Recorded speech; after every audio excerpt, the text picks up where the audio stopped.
Hello everyone, this video is designed to assist you in your revision when planning a 25 mark essay response to a question in papers 1 and 2 for AQA A Level Politics. I'm Tom Winrow, Coordinator of Politics at Bolton School, and I'm going to share with you my tips and ideas for how to most appropriately plan and then execute an answer to those 25 mark questions. The first thing that we need to discuss is what I've called the basics. You should be spending approximately 35 minutes on question 5 or 6 in papers 1 and 2. You will know by now that you will have a choice. Do not expect and do not assume that one question will be a so-called government question and the other a politics question. We have seen in past papers 2 politics or 2 government questions in papers 1 and 2. My advice to my students at Bolton School is to spend 15 minutes on each of the 3 9-mark questions, and that then leaves you with 75 minutes remaining in the exam. Because question 4 requires you to look at and analyse the extract material, I advise them to spend 40 minutes on the extract and approximately 35 minutes on the essay. Of course, if you spend less time than 15 minutes on the 9 markers, that gives you a little bit more time to make your way through the 25. A breakdown of the marks available, as with question 4, you've got marks for AO1, 2 and 3, just 5 marks on offer for knowledge and understanding, and this is something that I'm at pains to point out to students year after year, because you could know a topic incredibly well, but if you can't frame the argument effectively, you're going to be limited in the marks that you can get, because just 5 of the 25 on offer are for how well you know the topic. The vast majority of the marks are for your analysis, synoptic links, and evaluation. Now, in terms of synopticity, we're probably expecting much more of that in the paper 2 essay than we are in paper 1. And synoptic links can be from between papers 1, 2 and 3. You could bring in some of your knowledge from ideologies, for example, in paper 3, or it may be another topic within a paper. So in a discussion on Parliament, in an essay on Parliament, you might talk about cabinet members sitting on the front bench, and you would be awarded synoptic marks for that. And then finally, 10 marks for your evaluation, which is where you are judging the relative strengths of different arguments that have been presented, but also providing your own judgment in the answer too. And hopefully I'm going to show you how you can do that right from the outset of your answer in the introduction. And speaking of the introduction, I'm going to give my advice in 3 stages, starting with that introduction, then moving on to the main body of the essay, which will ideally be 4 paragraphs, but many of my students find it difficult to write 4 well-developed paragraphs in the time constraints, and I always advise that it's better to do 3 well-developed paragraphs than 4 that appear rushed and aren't complete in terms of the depth of argument provided. And then finally, finishing with a conclusion, and I will come to this in more detail later on, but your introduction and conclusion should follow on very clearly from one another. It should be absolutely clear from the outset of your answer what your opinion on the matter is. And in the conclusion, we're expecting that logical, coherent line of argument to continue right the way through to the conclusion of your answer. One final thing to note before we move on to the structure of the exam and how to approach it. The style that I'm going to share with you is the advice that I give to Year 12 students at the outset of the A-level, but I'm also aware that everyone has their own writing style, and so you shouldn't see the way that I'm presenting to you as the only way of approaching answering a politics essay. If you have been approaching your essays slightly differently, but your feedback has been positive from your politics teachers, please have faith in them. They are professionals. They know what a good essay looks like. And universities don't want a room full of people who approach writing in the same way. However, if your results have been mixed over the 2 years of your A-level and you cannot seem to get that consistently high mark, then hopefully the structure that I'm going to present to you today is going to be quite helpful. What I'm going to do shortly is provide you with 2 example questions, one government, one politics from papers 1 and 2. But before we do so, I just want to show you the generic mark scheme. You may be familiar with this. It may have been shared with you throughout your A-level. But this is the generic mark scheme that the examiners look at prior to marking exams in the summer. And you can see that there's just one bullet point for your knowledge and understanding, and that is of relevant political concepts, institutions and processes. And again, I share this with students to really hammer home that even the brightest students need to know how to write a convincing, effective essay in order to get level 5 marks. In green are the criteria for AO2, your analysis marks. So your analysis for level 5 needs to be balanced and confidently developed with well-explained synoptic links that are focused on the question, and that also the answer generally is well organised with a sustained analytical focus right the way through the question. Finally, for AO3, your conclusion needs to be well substantiated and consistent throughout the answer, and that relevant perspectives, different perspectives on the issue at hand, are successfully evaluated, meaning that you're able to identify the limitations in certain arguments as well as the strengths in them and in others too. One thing that's really important before you get into answering the question is to briefly plan your approach. Now, this isn't an essay plan that's going to take you very long, but it's tempting in the exam when you sat in the exam hall in the heat of the exam, particularly if you've done the other questions first, to just get right into it and start writing your answer. But it's always advisable to take a moment, go back to the question paper, highlight the key terms in the question, remind yourself specifically of what the question is requiring of you, and then jot down some key terminology and key examples. So in 2023, there was a question on the participation crisis. So I would be expecting my students to be jotting down key terminology such as apathy, slacktivism, partisan de-alignment, some of those key terms that I'm expecting students to use. But it's also the case that you might want to write down some key examples.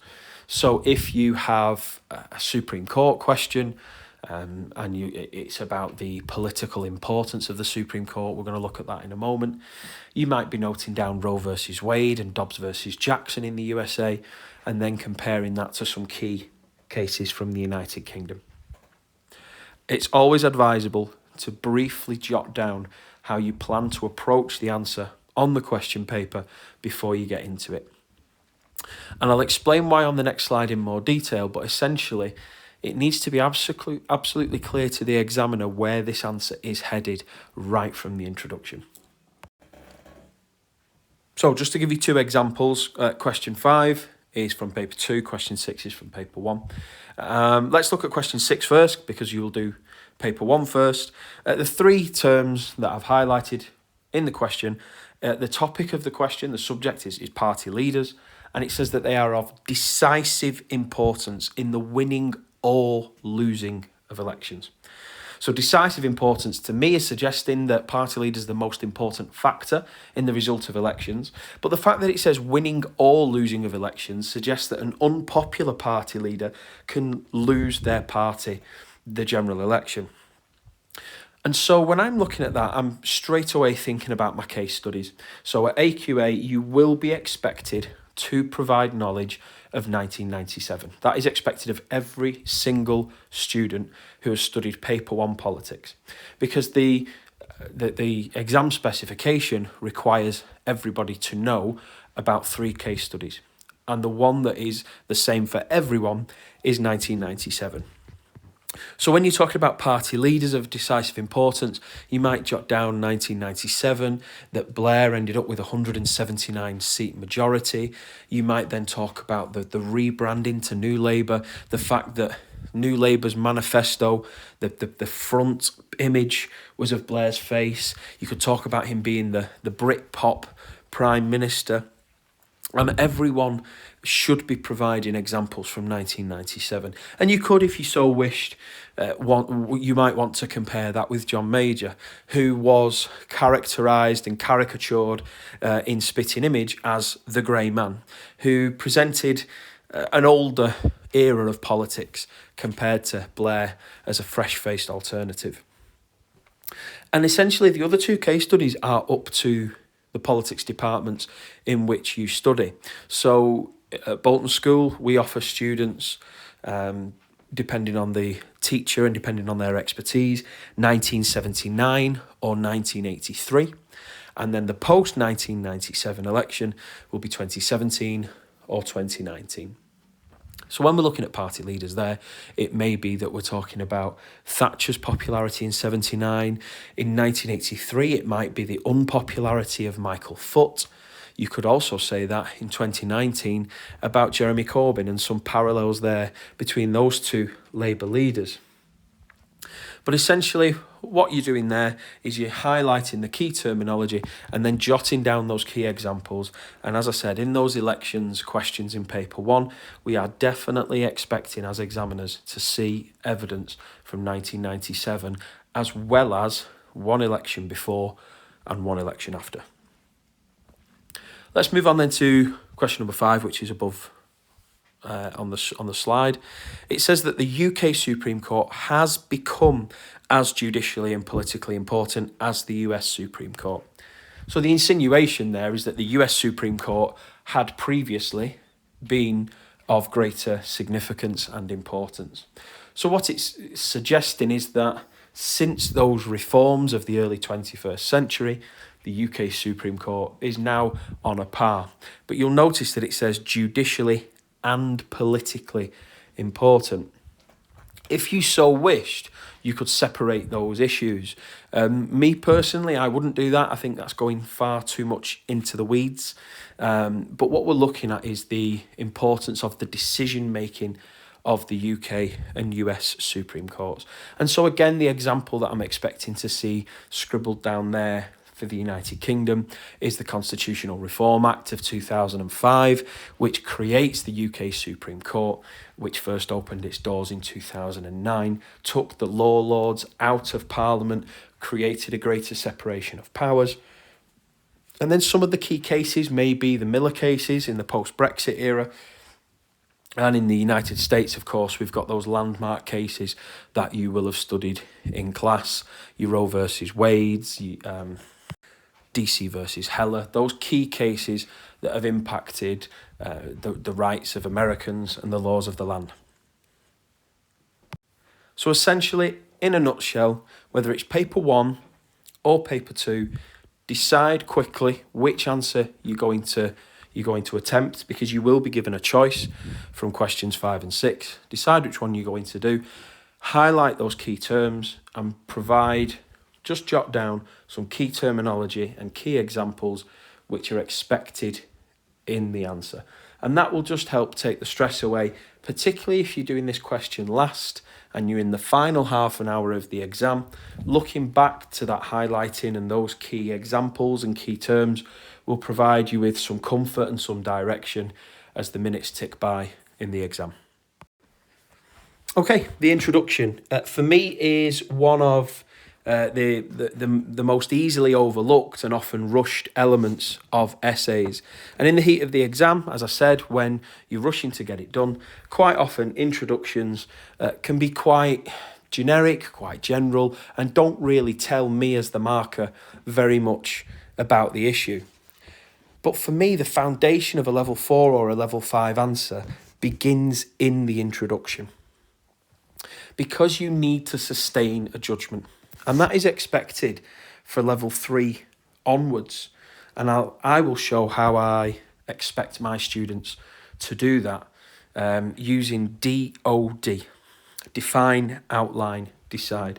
I don't really want introductions that go over 4 sentences because what we're expecting is a definition of the key terminology and the issue in the question, then an outline of the debate, and then your conclusion and briefly explaining why you have come to that decision. So defining the issue in the question, the key terminology. In the Supreme Court question, you could mention the reforms of the UK Supreme Court in the 21st century have increased its scope and its powers. Outline the debate surrounding the issue, that historically the US Supreme Court has had more status in the American political system because of its codified constitution, and that wasn't the case in the British system and the British constitution, but it has grown in scope. You need to essentially outline the debate, so in favour and against the issues. So going back to the party leaders example in paper 1, you may say, on the one hand, party leaders have become even more important in recent years, and the focus on party leaders and the scrutiny on party leaders has grown. However, key factors such as the key issues of the day or the economy, or long-term voting behaviour factors such as age are of importance too. But the last part of your introduction is the most important, and that's the decide, where you briefly outline your judgment. My form tutor at high school was a maths teacher, and I think the comment that he made at the time was almost, he was trying to explain why essay subjects were not as important as maths, which was his subject to teach. But actually, when he boiled it down, it resonated with me, and I still think about it today. He said to me, essays are easy. Tell them what you're going to tell them, and then tell them what you've told them. And this last part of the introduction is so important. This is the tell them what you're going to tell them part. What is your judgment on the issue? Is the UK Supreme Court as judicially and politically important as the US counterpart? Are party leaders the most important factor or not? And whatever judgment you have come to, briefly explain why. Give me your best reason as to why that is the case. Now, I often get students say to me, even when they're doing this as a homework rather than in timed conditions, that they're still not quite sure of what the conclusion is going to be when they set out writing it. And my advice to them is, if you've not decided, leave 2 lines of space. And in that 2 lines of space, you can come back to it later on. Because I always advise to my students, before they start their conclusion, glance back at the introduction and make sure that you are sustaining a consistent argument. And if you've not yet put a judgment in there, leave a space for you to add one later. But it's really important in your introduction that you're giving yourself the ability to look back before you start your conclusion to ensure that you are providing a sustained judgment. Where do you fall on the issue, and what's the most important reason? Don't feel a need to essentially write 2 conclusions. You're just briefly telling me what you think and why before we get into what we call the meat of the response, the main body of the response. So when we get into the main body of the response, you should have 3 or perhaps 4 paragraphs that you can base your answer on. So let's take the paper 1 example of the party leaders. You must address the issue of party leaders and whether or not they have had a positive or negative effect on a party's chances of forming a government after a general election. But you will also have to consider other factors. So it may be issues of the day, issues of the election campaign, quite often manifesto pledges and policies. It could be economic-based voting behaviour. It could be long-term voting behaviour factors, particularly class historically, but age in recent years.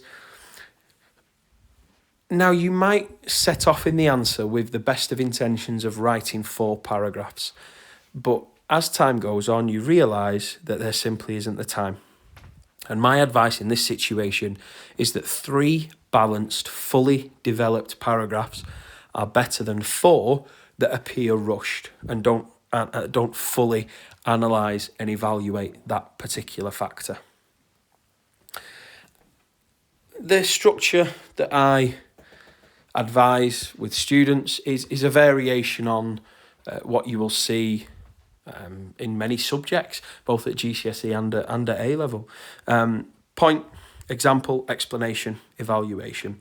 Your point and example should be 2, maybe 3 sentences. The point is that outline sentence at the beginning of the paragraph. A key factor in the decision or the outcome of elections is manifestos or the image of party leaders. And then in your example, you are giving the best evidence that you can give of that factor being important. Now, one thing I want to point out in paper 2 is this is a comparative answer, and your knowledge is expected to be consistent across the 2 papers, across the 2 countries. And it's always best if your points are synoptic. And what I mean by that is if you have a question and you are able to create an overarching point, it's not always applicable to do so depending on the question that you are asked.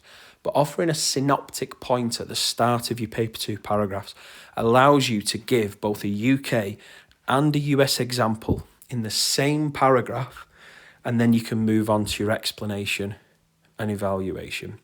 So it may be one factor that makes judiciaries politically important or politically significant is the power of judicial review. And then you give an example of judicial review in the United States, and then you can provide a UK comparison. And that helps with maximising those marks for analysis and synopticity in paper 2. But essentially, your point and example is 2 or 3 sentences. Your explanation, I always give my students the signposts of this shows, this highlights, this is significant because. But essentially, in your analysis, you are explaining what your evidence is trying to prove. And this is where we're getting those links back to the question. And if you're not doing that, you're not getting a level 3 mark for analysis. You need to be linking to the question. So, for example, we'll go back to that paper 1 question, the outcome of elections. This shows that, this highlights that. Is it the case that unpopular leaders lose elections? Well, let's look at 2019. We had Jeremy Corbyn, whose reputation had taken a negative turn from 2017, mostly due to divisions within the party, and also the ongoing investigation into anti-Semitism within the Labour Party. And so we compare that then with Boris Johnson, leader of the Conservatives, who seemed to have a greater connection personally with the British electorate on the whole, but also was leading a unified party. The Conservative Party by 2019 had rallied around this premise of get Brexit done. And the Conservatives seemed to have, under Boris Johnson, a clear leadership and a clear direction on the key issue of the day, which was Brexit. Labour seemed divided on that issue and many other issues in 2019.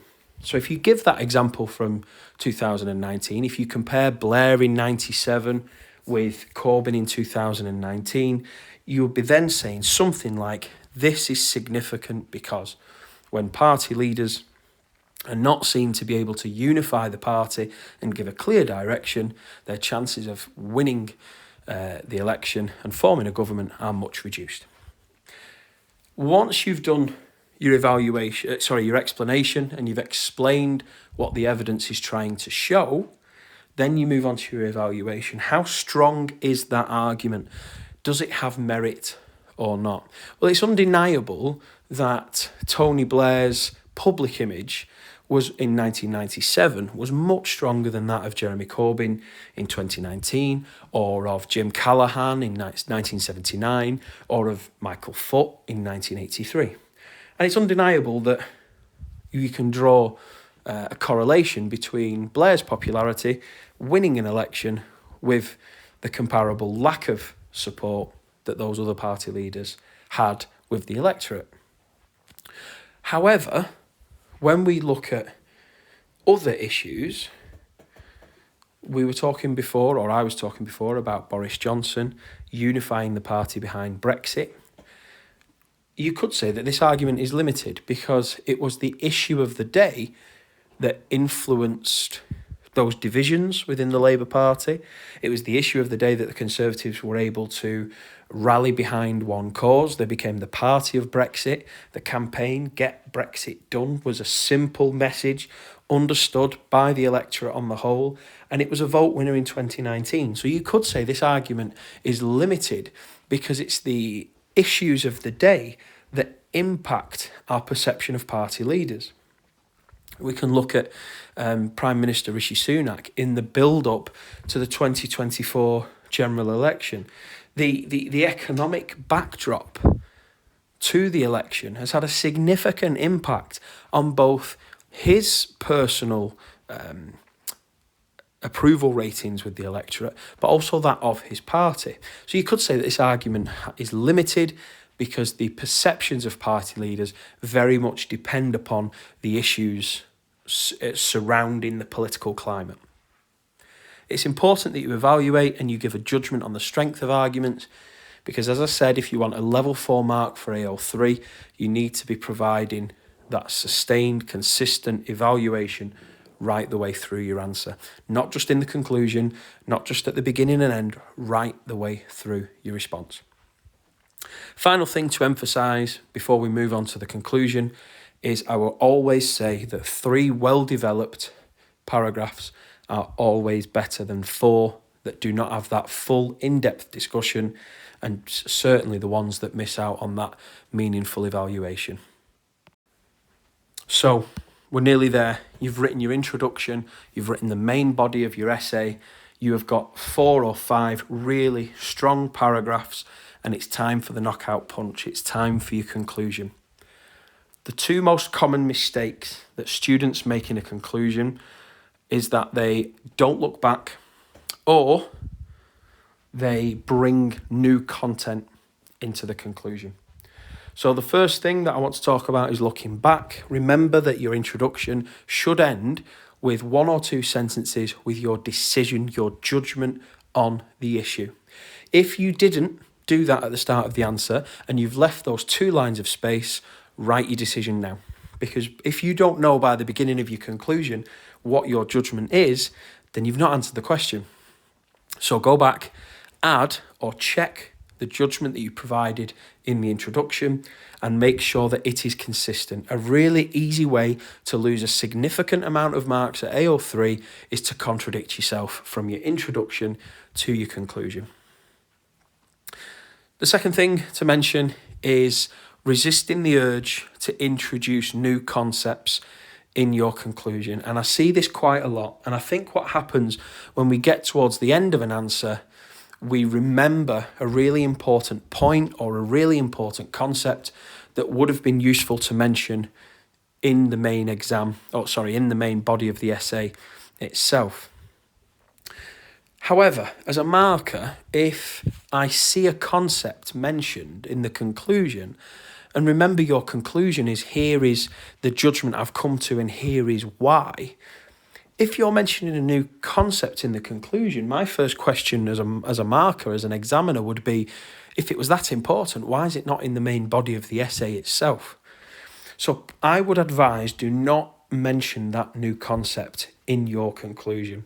You need to look back through your answer and basically say, what's the most convincing argument that I have to justify the judgment that I've come to?